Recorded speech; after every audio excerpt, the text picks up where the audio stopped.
Hello, everybody. My name is Dave Jackson, and you're listening to Tales from the Way Backlog. This is a monthly show for patrons where I go back in time to fill in holes in my retro gaming history. And this is the first episode. It's available for everybody. And so I want to give a little explanation at the beginning for what Tales from the Way Backlog is all about.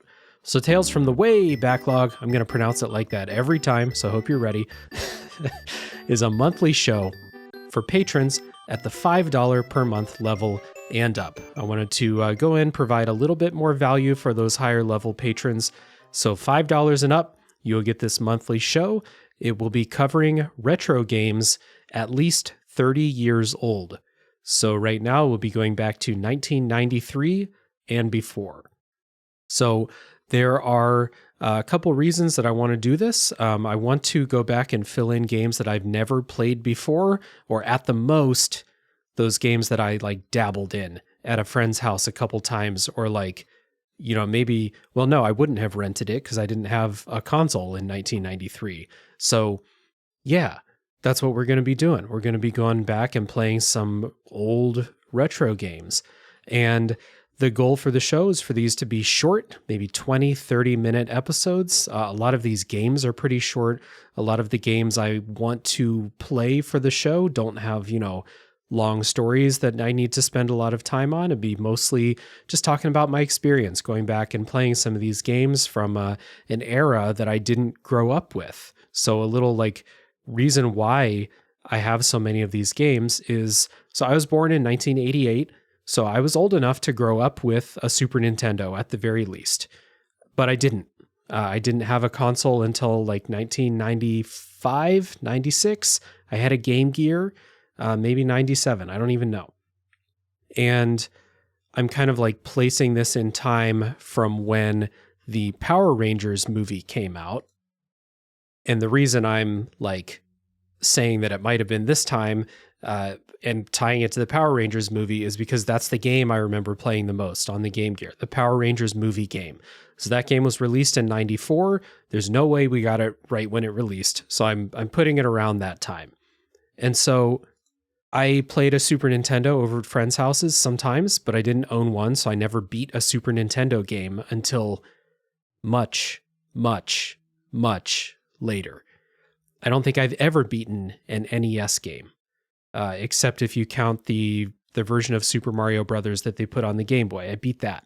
Other than that, nothing. So I got all these holes in my retro gaming history, and I wanted to go back and play them.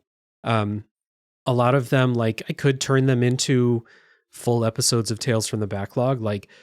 Today's game, Super Mario World, I don't think I'm going to do a full episode on Tales from the Backlog, but next month's game, which is going to be Zelda 2, Adventure of Link, I might decide, hey, you know what? I actually want to talk to someone about this and make it a full episode, but the patrons will always get these games first. And if I do decide to blow them out into bigger episodes, hopefully talking with another person, diving deeper, will provide some better conversation, or at least some extra insight because you have another person's opinion going into the episode.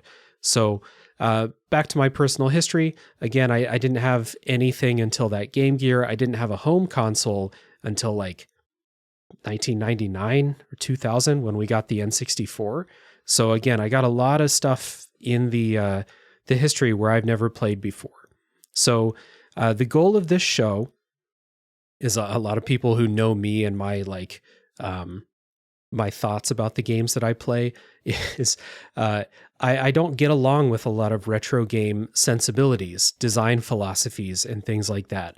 I really dislike a lot of them. So instead of closing myself off to that era of video games, I want to challenge myself to go back, play these, and see, hey, Dave normally doesn't like third-personing myself right now. Dave normally doesn't like games that have lives and game overs and bad checkpoints. Will Dave be able to see the other parts of this game that make them good? Or will got to continue the third person now, right? Will Dave get really frustrated and rage quit? So I'm not going to force myself to beat all of these games that I'm going to do for Tales from the Way backlog. I'm not going to like force myself to beat Ninja Gaiden or something like that. But if I do have that thing where it's like, I want to give Ninja Gaiden a fair shake, then it could turn into an episode of this show. And everyone, you can enjoy me talking about the things that piss me off, or, I'm finding a lot to like about these games too, as I normally do. So then I will, break it down the way I like to do on the show, but these will just be me solo on these. So once again, that is what Tales from the Way backlog is going to be. Again, that's monthly for patrons at the $5 level and up. And patrons, if you have a game that you think I should try for this series, it has to be at least 30 years old. And just let me know. Let me know either on Patreon or let me know in the VIP channel in the Discord server. Would love to take your suggestions. With that, people are probably going to come in and say, oh, Dave, you should play Fester's Quest. That would be great. And fuck it. The patrons suggested I'll give Fester's Quest a fair shot. And then you can probably just hear me yell into a microphone for 20 to 25 minutes. That sounds fun, right? So anyway, this episode is for everybody. Enjoy. And if you think this is something that you would like to continue hearing, once again, that is at patreon.com/realdavejackson for $5 and up. Everybody on the Patreon gets a lot of cool benefits, though, even at the $2 level, including voting on episode topics, bonus episodes, first impression type episodes for new games, stuff like that. So without any further ado, let's get into Super Mario World.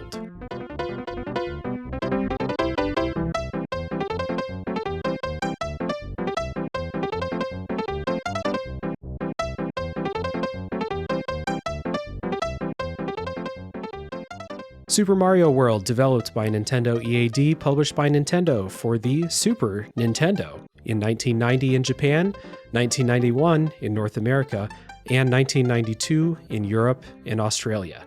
And you might be thinking, hey Dave, I thought you said you were going to do episodes of this about games that you've never played before. What the fuck, man? Super Mario World? Everyone played that. I didn't have a Super Nintendo, so no, I didn't really play Super Mario World. I played it over at a friend's house, but I started this again. I played it on the Switch on NSO, and maybe 3 or 4 levels into the donut plains, I was like, I've never played this level before. So my experience with this game is super limited, and that's why it belongs on this show. If you've never played more than 3 or 4 levels of a Mario game, have you really played it? My answer is not really. So, Super Mario World. I did play this at friends' houses. I say I've played those 5 levels. I probably played those 5 levels 20 or 30 times. Basically, every time was like, hey, got a Super Nintendo. Why don't we play Super Mario World, right? Or as soon as it went on NSO, it's like, oh, Super Mario World, sweet. I'll play the first 5 levels again and then not play it. But this time I actually did beat it. I beat the game. And we'll talk about those experiences. We got to do the important stuff first, though. I got to talk about the story in Super Mario World. This will probably take up most of the runtime of this episode, if I'm being honest. Big, important story, a lot of themes to dive into in this. So Mario and friends are vacationing in Dinosaur Land right off the bat. Bad idea. Why the fuck would you vacation in Dinosaur Land? What good things are going to happen in Dinosaur Land?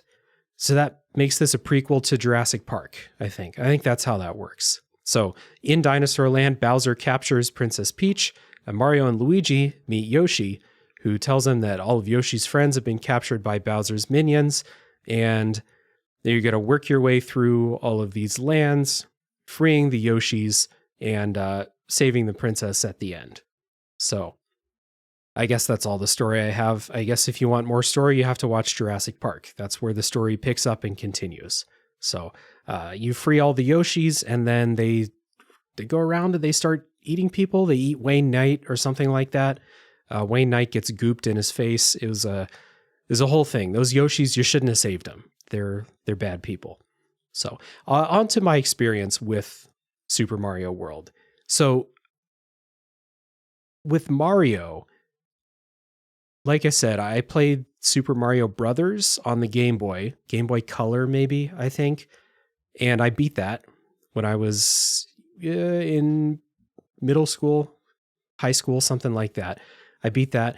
I played the remake of Mario 2 for the Game Boy Advance. I beat that as well. And that's basically all the 2D Mario. Oh, and 6 golden coins. But I never beat that. And it could never beat Wario's Castle when I was a kid. That's because Wario's Castle is bullshit. I replayed that last year to go on the Main Quest podcast and quickly realized, no, Dave, that wasn't your fault. That Wario's Castle is actually bullshit. That sucks. So anyway, other than that, that's all the 2D Mario experience I have. So I've gone back to some of these 2D Mario games, in the last couple of years, especially since they went on NSO. And I find 2D Mario to be really, really, really difficult. And some people might hear that and be like, Mario difficult? Like, just, if you grew up playing them, maybe you have the levels memorized. Maybe you're really good at using the the flying power-ups and stuff. But like, I find it just very hard. And I'm not somebody who can just like slip into a Mario game and breeze through it. Not 2D Mario. 3D Mario, that's a different thing. Those are much easier, I think. The main thing I think that makes it hard for me is that Mario controls in a very specific way that most other 2D platformers don't control like. Mario's really slippery. So Mario feels like he's running on ice at times. And when Mario's actually running on ice, good fucking night. You don't get up to full speed very quickly. You got to like ramp up to it. He's kind of like doing the Looney Tunes with his legs spinning, but he's not moving for a second or so. And then it's hard to stop. He skids when you stop running. And a lot of my 2D platformer experience, like playing Celeste or Shovel Knight or The Messenger or Castlevanias or Hollow Knight or something, none of those characters control like that. So when I play a Mario game, it's a really hard adjustment. And I get into this like panic loop really often of skidding too far, getting close to an edge, jumping, landing, but I'm still panicking. So I run another way and it just continues. I'm like, jump, panic, reverse, jump, skid, panic, jump. And eventually I jump into a pit or something hits me or something like that. That makes it really difficult. The fact that some levels in Mario are pretty stingy with checkpoints and items. Not as bad in this game as it is in Mario 3, which is why I don't like that game. But there are some levels where it's like, oh, you get a checkpoint at exactly the place where you should get a checkpoint. And then there's some levels like Ghost Houses and some of like the later castle levels where it's like, fuck you, you're not getting a checkpoint. And I think that that's bullshit. I don't like it. Even in one of the best designed games of all time, which I do think that this is, more on that later, I think that sometimes it's just stingy for no reason other than to be stingy and make it artificially difficult. So I had a lot of trouble in some of these levels because of that slipping panic loop I talked about, but some of them was just like, really, you can't give me a checkpoint, or really, I'm going to go like literal minutes without any power-ups. Kind of sucks. So that being said, like I said, I did beat this game, but I would not have beaten it without save states. Not to say I couldn't beat it. If I wanted to dedicate a dozen more hours of my life to beating Super Mario World like a little kid who, had one game for an entire summer vacation, yeah, sure, I could have. But do I want to spend my time that way? I'm 35 years old. No, that's not how I want to spend my time. So especially not when I don't respect the reason why I'm having trouble with it. When a game decides you're just not getting a checkpoint in this difficult level. Why? Because fuck you, that's why. Do it better. I don't respect that. So then I'm like, okay, I'm using save states then. When I reach a point that feels like a checkpoint, I'm using a save state. So I did get through it, but because of that. So just to get that out of the way. I do want to give this game its props for one like very big thing, and I'm not breaking any new ground here, but Super Mario World sets the standard, as far as I'm concerned, Other Mario games are good at this, like previous Mario games. Super Mario Brothers did this too. But Super Mario World, I think, is one of the best examples of tutorializing how a level works without having people talk to you, without interrupting gameplay. The first level of Super Mario World gets all the praise, as it should, but it continues throughout the entire game. So that each level, each world in Super Mario World has a gimmick, a new enemy, a new environmental hazard, something like that. So they'll always show you in a safe way how it works, how this enemy moves, how it jumps, does it throw something? It'll show you in a safe way. Maybe this level has one of those levels where like the ceiling falls down and then the floor raises up and you have to move from safe spot to safe spot. They'll always show you that in a safe way and then introduce and iterate on it, ramping up the challenge until it's over. And the first level, of course, gets all the praise, but I do think it does a really great job of this throughout the game. So I never felt like I had difficulty in Super Mario World because of, because I don't know what to do or I don't know how to beat it. Except in one thing. I'll talk about that in a second. The difficulty was purely from the challenge of like the stuff that they laid out, not because I had no idea what to do. And I think that that's great. Other than, when the challenge is we're just not giving you a checkpoint and you've been Tiny Mario for a while now. But yeah, the tutorializing, the level design, the way that they show, don't tell, is all masterful stuff. This game deserves every prop that it gets for that kind of stuff.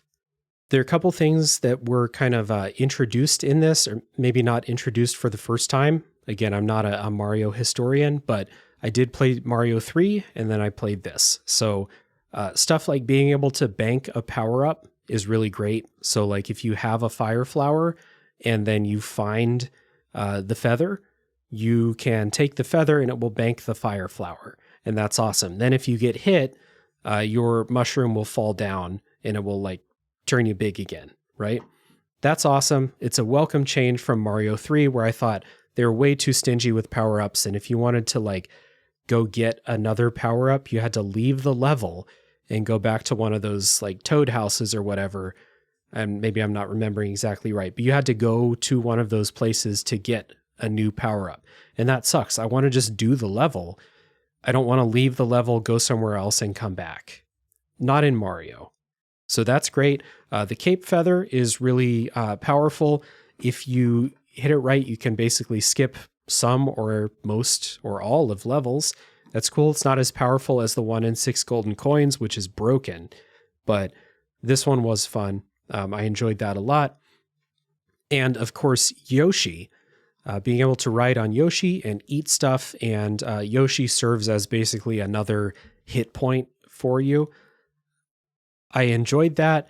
I'm bad at this game, so I was never able to keep Yoshi for an entire level or sometimes for even very long. And remember that panicking I talked about with like the slipping and jumping randomly and wildly and stuff like that?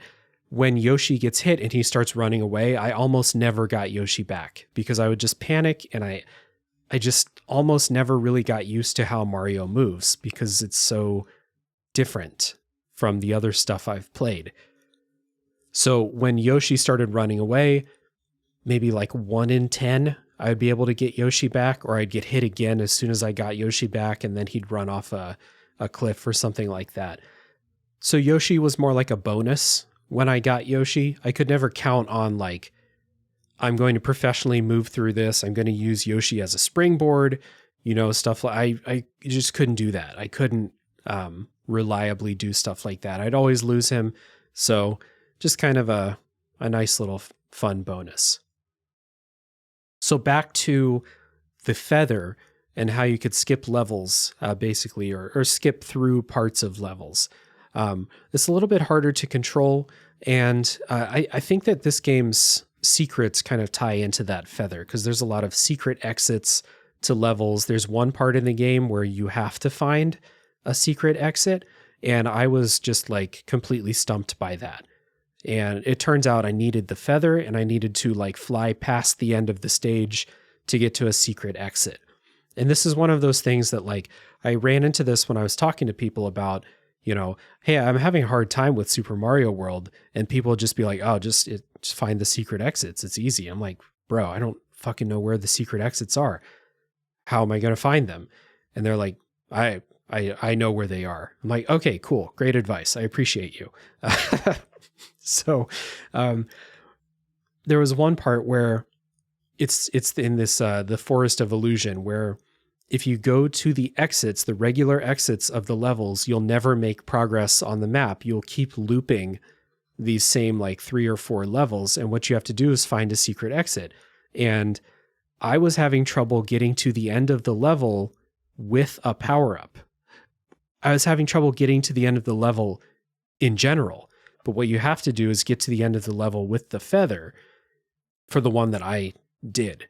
And then you have to fly past the end and get to another platform. The other levels that have secret exits, I have no idea. I was trying pipes, couldn't find anything, kept dying, real frustrated during those parts. And so this is just like, I think this is kind of part and parcel for a game like Super Mario World for a newcomer to express frustration. And then everybody who's like, I've been playing this game for 32 years or whatever. I know everything about it. Why can't you just do what I do? I'm like, I don't know. It's something I have to be mindful of, because there's some games that I would consider myself to be at, like a veteran status with, that new players have trouble with. And you got to put yourself in those people's shoes and understand, like, yeah, it's easy for you because you've done it a bunch of times. You know the game front and back. But for me, I was really struggling with Super Mario World sometimes. And the advice I got of like, yeah, just use the secret exits, skip the entire world. I'm like, all right, appreciate that. But anyway, not to like be super negative about it.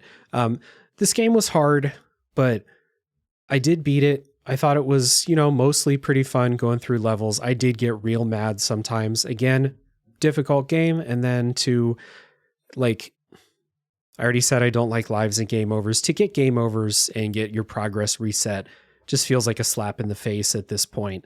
Like, we are well past the point. I'm going to say this a bunch in this series, unless I do games from like the literal arcades, but we're well past the point in video games lifetime when lives and game overs needed to be a thing.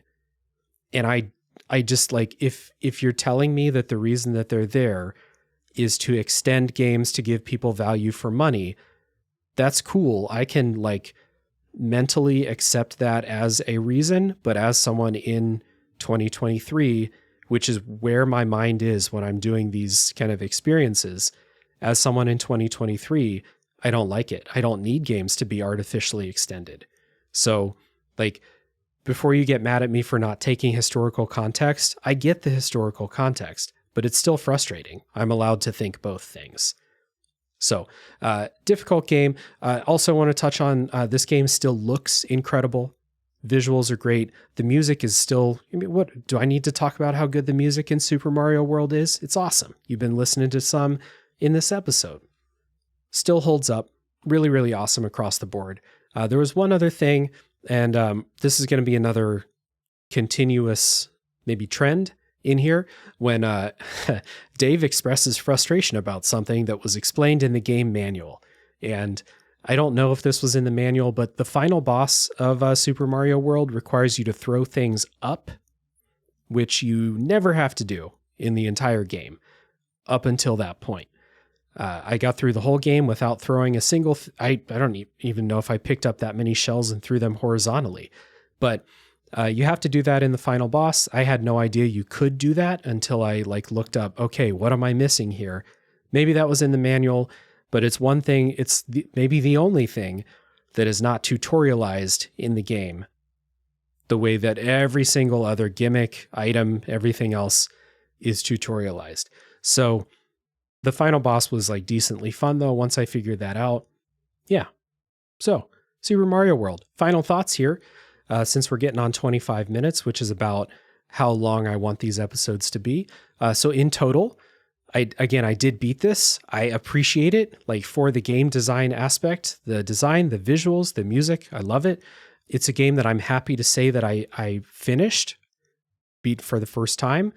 I had some fun sometimes, other times not very fun, basically because of how difficult it was, or how difficult I found it.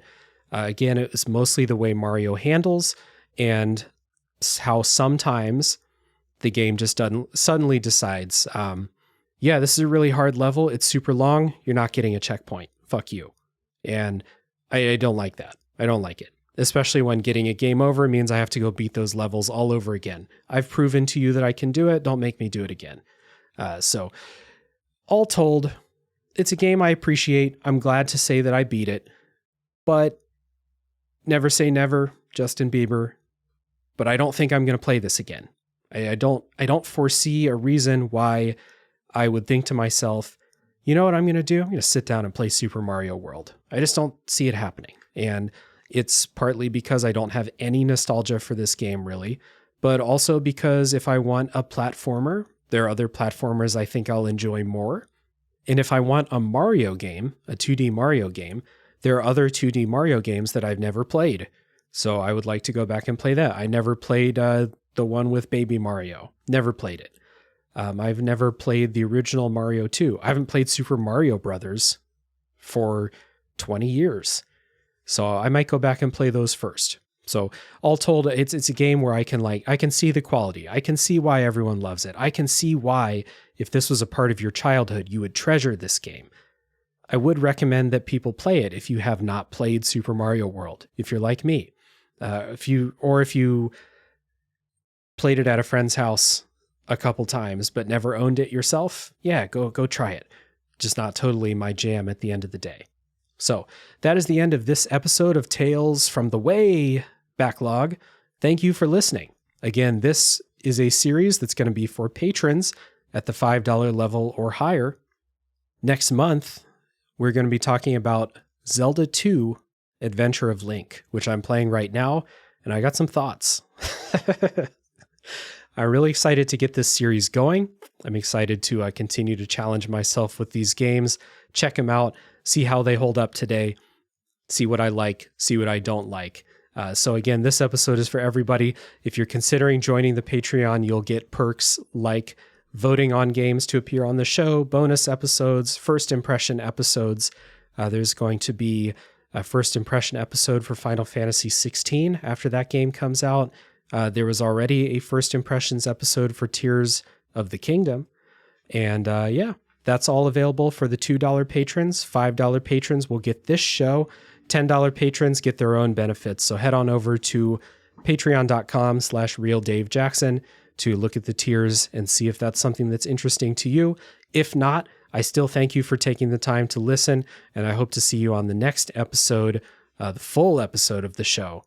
See you there.